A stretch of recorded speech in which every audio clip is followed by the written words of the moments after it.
讲到保险业者理赔防危险的条件是愈来愈严，想袂到讲即嘛影响到前线医师，有医生甲发示记者投，讲有民众为了要处理即个医药实支实付的要求，即个医师呢一定要开即个废水抹砂糖的口服药，真正互医生真生气。像安尼根本就是增加医病纠纷。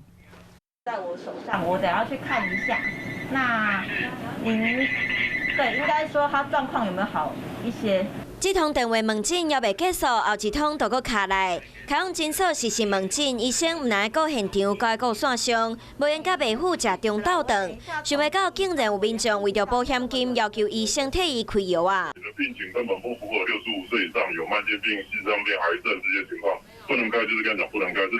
突然增加我们跟病人的纠纷跟困扰。批评保险业者根本是增加医病纠纷，因为按照部分产险业者的理赔条件，爱中重症达到住院程度的居家照护才会当赔。另外嘛，针对开立处方做限制，干那千元以后废水抹砂糖的口服药啊才理赔，安尼规定，互医生真生气。跟医生是医疗的，我们不是法官，也不是警察，我们没有义务责任在那边帮你判断你那个是真假。这个任务强加在医生身上是对医生不公平，对病人不公平。当然，妇产科医生苏依玲嘛，伫面册发文章，讲家己做一个梦，家己是先看诊，国家队的行列，结果一直有保险公司来函要调物件，爱我证明某某患者有确诊。了后某一天，常常有警察和检察官来我的诊所，甲我带走，问我是毋是和某一个患者交结，为做确诊的记录诈领保险金。很多人保险为什么他的急诊室他一定要一直留观6个小时？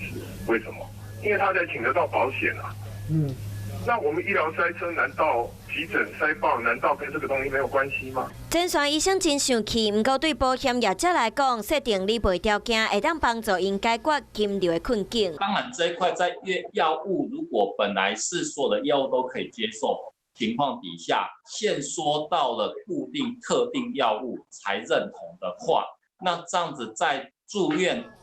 医药上面的理赔，实支实付药物理赔就相对被限缩住了。业者表示，随着确诊者大量增加，理赔金额嘛对咧增加，安怎伫保险业者佮有买保险的民众之间得到平衡，要需要主管机关详细来做评估。